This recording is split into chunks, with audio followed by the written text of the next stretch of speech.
तो well guys backs ये है हमारा ट्यूटोरियल नंबर 23 एंड 22 हमारा लास्ट वाला था। उसके अंदर हमने डिस्कस किया कि ये जो हमारा अपकमिंग एक्सरसाइज है इसके अंदर इरेशनल नंबर्स क्या होते हैं और इनको कैसे निकाला जाता है।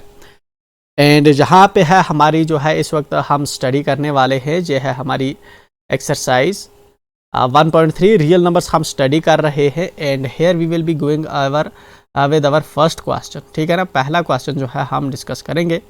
ऑलरेडी डिटेल्ड में मैंने जो है पीछे डिस्कस कर चुका हूँ कि किस तरह से हम इसको सॉल्व करेंगे, बट जस्ट आपको ये एक फॉर्मेट है जिसको अंडरस्टैंड करना है एंड देन जो है आपने इसी को जो है इसके अंदर बाकी कोई भी अगर नंबर वो पूछेगा, कोई भी अगर फिगर चेंज करेगा यहाँ पे, तो आप उसको इसी फॉर्मेट के अकॉर्डिंग क्वेश्चन को देन सॉल्व करेंगे। यहाँ पे आज हमने एक न्यू मेथड ट्राई करने की कोशिश की है। इसमें हम क्वेश्चन जो है ऑलरेडी मैंने पहले जो है इसका सोल्यूशन लिख दिया है। जस्ट देखते हैं कि ये कैसा रहता है। आप कमेंट करके बताएं कि ये एक फिजिबल वे है। इससे मुझे लगा कि आपका जो टाइम है वो काफ़ी हम यहाँ से पे बचा सकते हैं। तो चलिए, सबसे पहले हमने अंडर रूट 5 को जो है प्रूव करना है कि ये एक इरेशनल है। Already told in previous class overview की क्लास में कि अगर हमें जो है अंडर रूट 5 को प्रूव करना है कि ये एक इरेशनल है, हम इसका उलट ले लेंगे। हम इसका उलट ले लेंगे। उलट क्या ले लेंगे कि मतलब हम ये मान लेंगे कि जो अंडर रूट 5 है, अंडर रूट 5 एक इरेशनल है। सबसे पहली चीज़ हम ये मानेंगे, तो ये हमारा रहेगा स्टेप 1। ठीक है ना, तो हमारा स्टेप 1 क्या होगा कि हम इसको कंसीडर कर लेंगे कि ये रेशनल नंबर है। तो पहली लाइन मैंने लिखी, we have to prove under root 5 is irrational. हमें प्रूव करना है कि अंडर रूट 5 एक इरेशनल है। तो मैंने फिर लिखा, we will prove it by contradiction method. तो कंट्राडिक्शन मेथड, जैसा कि मैं प्रीवियसली बता चुका हूँ, कंट्राडिक्शन मेथड का मतलब है कि अगर हमें यहाँ पे इरेशनल ये पूछ रहा है कि अंडर रूट 5 इरेशनल है, तो इसका अगर कंट्राडिक्ट करेंगे, मतलब हम इसको मानेंगे कि इसका उलट क्या होता है, रेशनल। हम मानेंगे कि ये रेशनल है। ठीक है ना। एंड देन हम रेशनल के अंदर जब हम देखते हैं, रेशनल की क्वालिटी होती है P/Q के फॉर्म की। देन हम चेक करते हैं जिसमें हम जो है इसको कंसीडर करते हैं, ऊपर वाला भी ये और ये जो है ये आपस में को प्राइम है। ठीक है ना।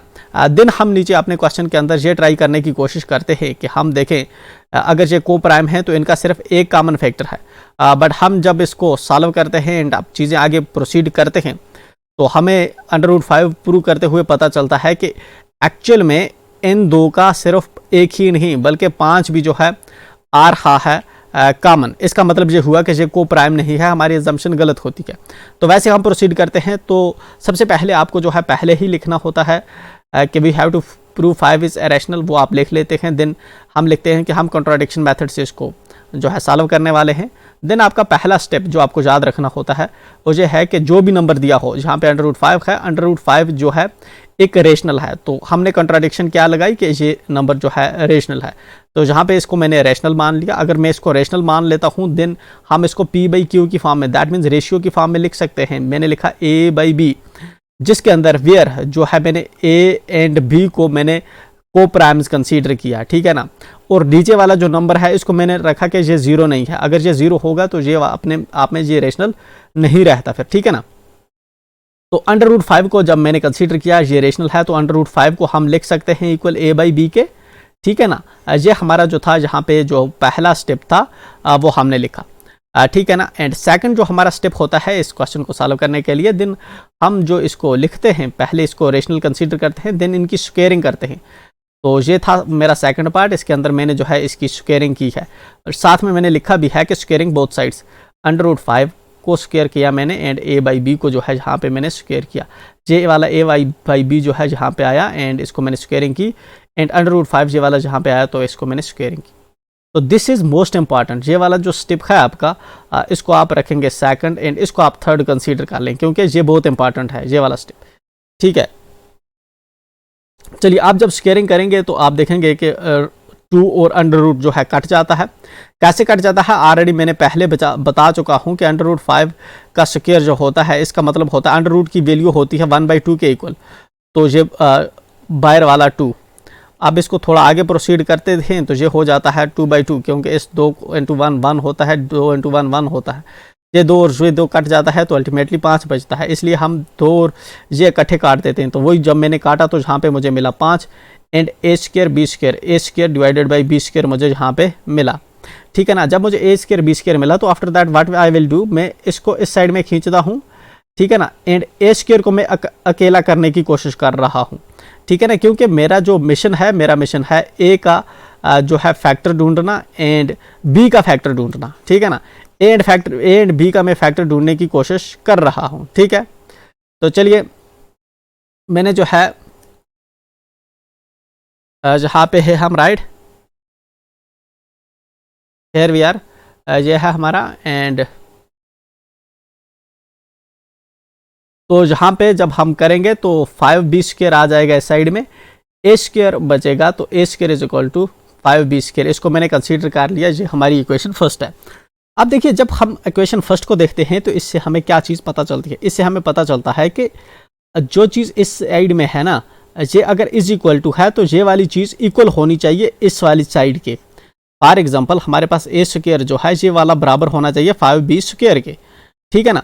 तो अगर ये इसके बराबर है, इसका मतलब है ये एक्चुअल में आपको क्या दिख रहा है 5b square, 5 into B square, ये इस तरह से है।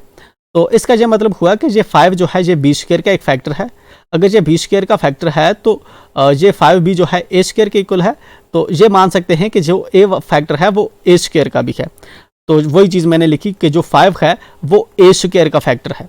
हमें पहुंचना किससे, हमें तो ए का फैक्टर चाहिए, तो हम अगर ए स्क्वायर का फैक्टर है तो हम ये भी मान सकते हैं कि अगर ये ए स्क्वायर का फैक्टर है कोई चीज़, जैसे मैंने पिछला अगर क्वेश्चन बहुत इंपॉर्टेंट है, आपने अगर वो देखा होगा आपको ये पूरा समझ आएगा कि ये किस तरह से जो है 5 फिर हम फैक्टर मान रहे हैं ए का, 5a का फैक्टर मैंने मान लिया, तो ये चीज़ मैंने नोटिंग में रख ली क्योंकि ये चीज़ मुझे आगे काम आने वाली है। तो अब मुझे जो है बी का फैक्टर देखने की कोशिश करनी है। तो बी के फैक्टर के लिए मैं एज्यूम कर लेता हूँ कि जो ए है उसकी वैल्यू होगी 5c, जिसके अंदर मैंने सी रख लिया कि ये कोई भी कंस्टेंट है, इसकी कुछ भी वैल्यू हो सकती है, ठीक है ना। तो अब मैं क्या करता हूँ, मेरा जो नेक्स्ट स्टेप होगा वो होगा, ऊपर मैंने किया थर्ड स्टेप, ये हमारा हुआ इक्वेशन बनाए फोर्थ स्टेप, एंड जहाँ पे मैंने जो है इसमें से एम्प्लाइज देखा ए स्क्वायर एंड ए का जो फैक्टर है मैंने वो ढूंढा, तो ये हो गया 5 स्टेप। एंड 6 स्टेप मेरा हुआ कि मैंने ए की वैल्यू जो है कंसीडर ले ली 5c, जिसके अंदर c मैंने रखा है एक constant, where c is a constant. चलिए अब मैं स्क्वायर करता हूँ बोथ साइड, ये है मेरा 7th step, a square is equal to 5c square, दोनों साइड से मैंने जो है स्क्वायरिंग करनी शुरू कर दी एंड मुझे मिल रहा है ए स्क्वायर एंड देन 5 5 25 एंड सी का स्क्वायर, ठीक है। वेल तो अब जब मैं इसको फर्दर आगे सॉल्व करता हूँ, what I am getting, let me go down. चलिए तो A square is equal to 25c square. अब जो ए स्क्वायर की वैल्यू है, अगर ऊपर इक्वेशन फर्स्ट में देखें, इक्वेशन फर्स्ट जो थी उसके अंदर हमें मिली थी 5b स्क्वायर, तो वो जो 5b स्क्वायर है वो मैंने लिखी ए के बदले में, ये ए वाला है, ए के बदले मैंने लिखा 5b स्क्वायर, और यहाँ पे मैंने लिखा कि मैंने सब्स्टिट्यूट किया है ए स्क्वायर को 5b स्क्वायर किस इक्वेशन से, इक्वेशन फर्स्ट से ऊपर जो मैंने बनाई हुई थी, ठीक है। तो ये मेरा हो गया 8th स्टेप, क्योंकि इसके अंदर जो है मैंने वैल्यू ए स्क्वायर की सब्स्टिट्यूट की। अब मुझे जो है बी स्क्वायर मिल गया एंड वैसी इक्वेशन मिल गई जैसी मैं ढूंढ रहा था, तो ये है मेरा 9th स्टेप, मैंने इसको इक्वेशन मार्क किया। एंड अब मैंने इसमें से ऑब्जर्व किया कि इस इक्वेशन से मुझे क्या चीज़ हासिल हो रही है, क्या चीज़ मिल रही है। तो मैंने 10th अपना स्टेप जो था उसके अंदर इसका जो है एनालिसिस जहाँ पे लिखा, मैंने लिखा कि अगर ये 5 है, 5 क्रॉस में है c स्क्वायर के, इसका मतलब है कि 5 जो है 5 फैक्टर है 5c स्क्वायर का, ठीक है ना। अगर ये वाला साइड इस साइड के इक्वल है तो जो यहाँ पे वैल्यू बनती होगी वो वैल्यू इसके इक्वल होगी एट, जिसका मतलब है ये, और अगर यहाँ पे 5 है, यहाँ पे अगर 10 होता है तो यहाँ पे भी 10 होगा, ठीक है ना। अगर 5 इसको डिवाइड कर रहा है, इसका फैक्टर है, तो 5 अल्टीमेटली इसका भी होगा फैक्टर, क्योंकि इज इक्वल टू है। तो वही चीज़ जो है मैंने लिखी कि 5 है, जो 5 एक फैक्टर हो सकता है बी स्क्वायर का, अगर 5 बी स्क्वायर का फैक्टर है तो अगर बी को अगर हम अकेला भी कर लें तब भी जो 5 है बी का फैक्टर बन पाएगा, ठीक है ना। तो यहाँ पे जो है जब हमने देखा कि ए का फैक्टर हमें 5 मिल रहा है एंड बी का फैक्टर हमें 5 मिल रहा है इस दूसरी इक्वेशन में से, तो यहाँ पे ये चीज़ हमें पता चली कि 5 एक कॉमन फैक्टर है ए एंड बी का, ठीक है ना। विच कंट्राडिक्ट्स आवर अजम्पशन, जो हमारी अजम्पशन को कंट्राडिक्ट कर रहा है। हमने अजम्पशन क्या ली थी, हमने अजम्पशन ली थी कि √5 जो है ये इक्वल है a/b के, लेकिन a और b जो है ये को प्राइम है, ये को प्राइम है, मतलब इनका सिर्फ एक इनके बीच में कॉमन फैक्टर है, इसके अलावा इनके बीच में कोई भी कॉमन फैक्टर नहीं है। ये हमारी अजम्पशन थी। लेकिन जहाँ पे जब मैंने इसको रेशनल नंबर कंसीडर किया एंड सॉल्व करना शुरू कर दिया, मुझे पता चल रहा है कि 5 एक ऐसा नंबर है जो इसी a एंड b का कॉमन फैक्टर आ रहा है, इन दो का कॉमन फैक्टर आ रहा है। अगर 5 आ रहा है इनका कॉमन फैक्टर तो ये फिर को प्राइम नहीं रहे। अगर ये को प्राइम नहीं रहे तो मेरी पूरी की पूरी अजम्पशन जो थी वो पूरी की पूरी कंट्राडिक्शन ही गलत होगी, ठीक है ना। दैट मीन्स √3 जो है ये a/b के इक्वल, √5 जो है a/b के इक्वल नहीं हो पाएगा, ठीक है ना, इसकी रेशियो नहीं बन पाएगी। तो वही चीज़ जो है मैंने लिखी यहाँ पे कि हमारी जो अजम्पशन थी वो कंट्राडिक्ट हो गई, एंड इसी वजह से जो है मैंने प्रूव कर दिया कि √5 जो है वो एक इरेशनल नंबर है, एंड यहाँ पे मैंने लिखा प्रूव्ड। तो इस तरह से बेटा जो है हमने अपना जो क्वेश्चन है इसको किया है ऑलरेडी। इससे आई थिंक मोस्ट इंपॉर्टेंट है कि आप पिछले जो क्वेश्चन है उसको आप देखो। तो आई थिंक ये एक बेटर तरीका मुझे नहीं लगा कि इस तरह से क्वेश्चन को पहले लिख के करना। हम नेक्स्ट टाइम से इंश्योर करेंगे कि ऑन बोर्ड ही लिखेंगे। चलिए with this thank you, next question में मिलते हैं।